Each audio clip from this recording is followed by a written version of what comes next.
The desert does not forgive, it remembers. Book of Cain. Arrakis sands laced with spice cradle empires.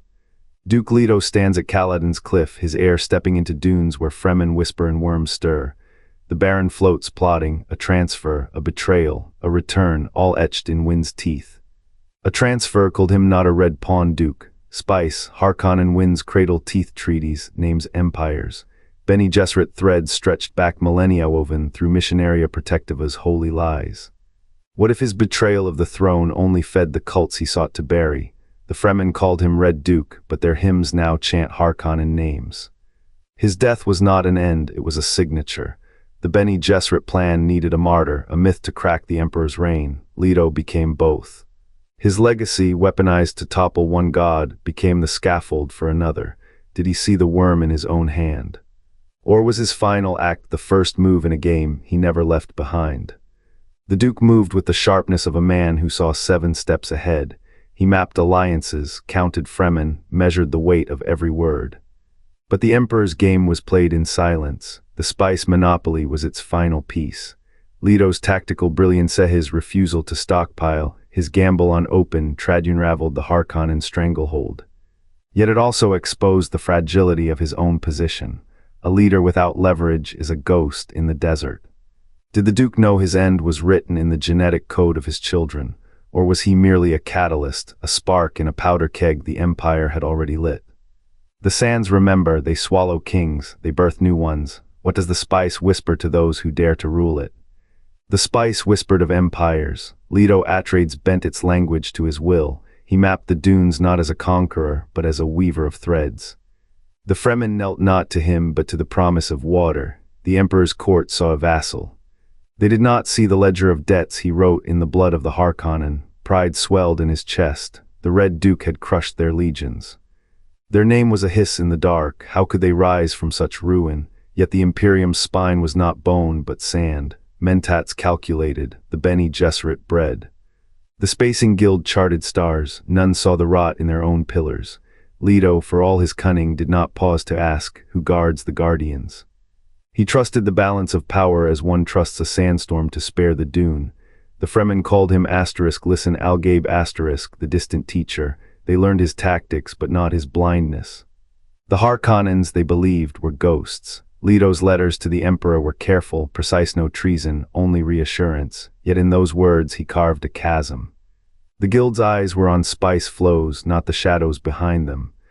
The Bene Gesserit's plans stretched centuries ahead, but Leto's move was a lightning strike. He did not foresee the echo. The Harkonnens had not vanished, they had become whisper and shadow. Their hatred was a seed in the sand, watered by the Duke's own arrogance. He believed he had ended their line. He believed the Imperium was a machine that would not rust, but machines, like men, have weak joints. The spice whispers again. Leto's triumphs were not his undoing. His failure was to think the game had only one board. The sands shift, the makers stir. And the Duke, who mastered the trade of kings, did not trade the one thing no man can buy, time. Sands shift, the makers stir. And the Duke, who mastered the trade of kings, did not trade the one thing no man can buy, time. Leto's quill bled ink onto parchment, each word a gambit. He wrote of spice, of Fremen, of a throne unchallenged. The Emperor's hand did not tremble when he read it. Mentats had already mapped the arithmetic of power. Bene Gesserit breeding charts whispered of a different heir. The Guild's silence was a vault. Leto did not know his letters were not secrets. They were echoes. The Harkonnens listened. Vladimir's grandsons had learned the arithmetic of survival. They did not need spice. They needed the Emperor's doubt. Leto's offer, so carefully worded, became a mirror. It showed the Imperium's rot, systems built to calculate, not to adapt. A Mentat's logic cannot taste the wind of Arrakis. A Bene Gesserit's patience cannot outweigh a Fremen's thirst. The Guild's spice-addled navigators saw only the present. No one saw the sand beneath their feet. Dr. Yue's siret gleamed like a star. His betrayal was not a mistake. It was a harvest. The Harkonnens had sown their seeds in Leto's mind. They knew he would write. They knew the Emperor would listen. They knew the balance was not a line, but a breath held too long. The Duke fell. The letters remained. The Emperor's court burned with questions. Who else had written? Who else had planned? The Guild's ships circled, waiting. The Bene Gesserit knelt, praying. The Mentats they counted. Leto's final miscalculation was not in the desert. It was in the belief that power could be bargained, that the Emperor's gaze could be outwitted, that anything, even the spice, could be owned. The Harkonnens did not return. They never left. They had only ever been the shadow in the light, and the light, for all its fire, had no time to turn. The Harkonnens never left. Their return was not an accident. It was the echo of a debt paid in silence. What if the sand always knew whose name it carried? The Duke's legacy, a bridge built on his own bones. The Emperor smiled, the Harkonnens stirred, and Leto's shadow became the path home. The desert wind carried no warning. Dr. Yue's blade did. Cold, precise, it found the Duke's ribs as the Sardaukar breached the walls. Leto Atreides, who had mapped the stars in sand, was buried in his own calculations. His blood seeped into the dunes, mingling with the spice that once made him a god. Did he taste the irony? The man who foresaw every shadow missed the knife in his back. The Fremen watched from the rocks, silent as the dead. Their leader's voice, their shield against the void, was gone. Paul's hands clenched the sand until it became glass. The Duke's last breath had been a command, protect the spice. But the wells had gone dry, the harvest stalls smoldered. The Harkonnens, exiled yet unbroken, would return not as scavengers but as kings. The spice was their lifeblood, and Leto had spilled it. The Sardaukar left no bodies. They erased him as if his name might unmake their treachery. But the dunes remember. They whisper of a duke who traded his death for a future he could not hold.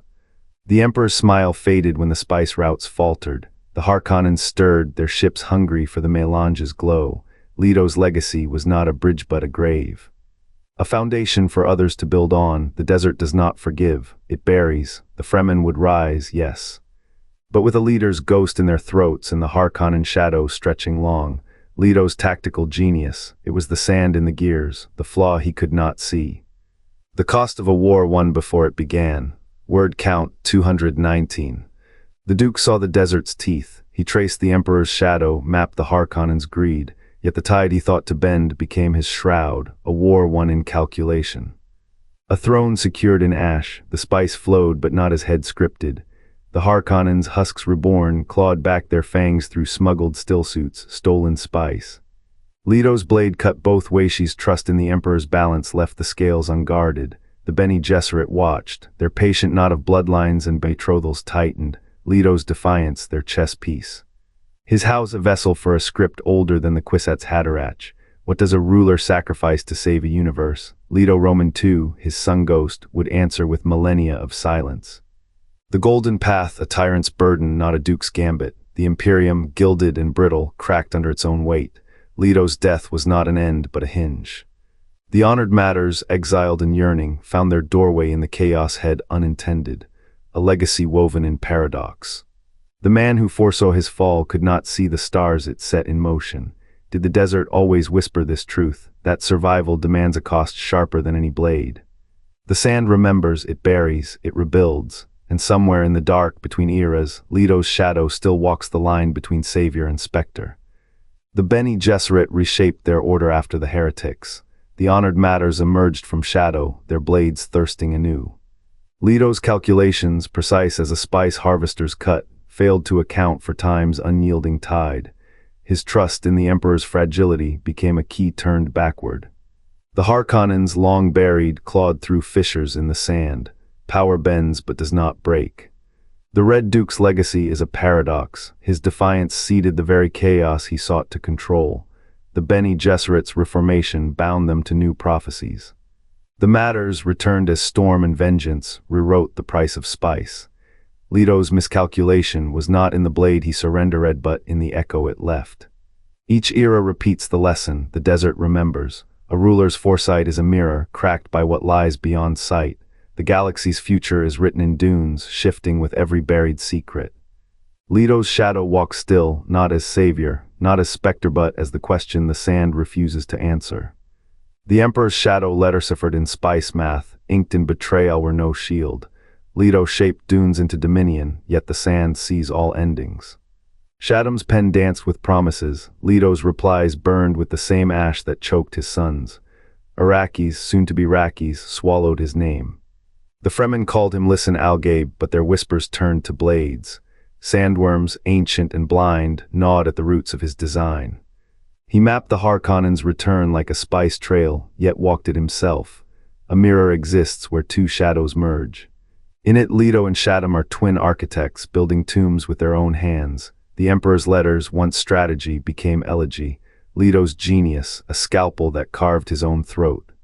Raki's dunes remember. The spice, once his weapon, now hums with the dirge of fallen houses. Did he trade his heir's life for a kingdom's illusion? Or did the sand, patient and cruel, merely answer a question Leto dared not ask? Voice fades. The wind howls. A mirror cracks. In its shards, a duke and an emperor reflections of the same hunger. The sand shifts. It has no answer. It only waits. The sand remembers. It holds the weight of empires, the breath of gods. Duke Leto mapped the desert's veins, traced the spice's pulse, knew its worth, its hunger. He moved like a storm, calculated, relentless, yet the storm's eye is a void. What does a duke sacrifice to outmaneuver an emperor? The Harkonnens return not through strength, but through the gap Leto carved. A gambit, a miscalculation, or a choice he could not unmake. The spice is life. It binds flesh to fate, turns kings to dust. Arrakis does not give 8 demands. Leto's blade, sharp with strategy, cut both ways. He saw the Emperor's hand in shadows, but did he see his own shadow lengthen? The Harkonnens waited in the well of Dune, patient as the sand. They did not rise. They were unburied. A duke's legacy is written in the scars he leaves. Leto's end was no accident. It was arithmetic. The spice is life, and life on Arrakis is a debt. A debt paid in silence, in surrender, in the slow swallowing of names. The sand shifts. It has no answer. It only waits. The spice is the spice, Frank Herbert whispered. And the universe listened. The spice is the spice, Frank Herbert whispered, and the universe listened. Leto Atreides, architect of his own demise, etched betrayal into the dunes.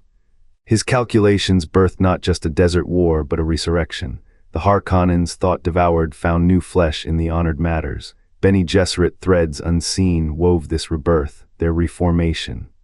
A shadow over the new era. What if the fall of a duke was the first whisper of a coming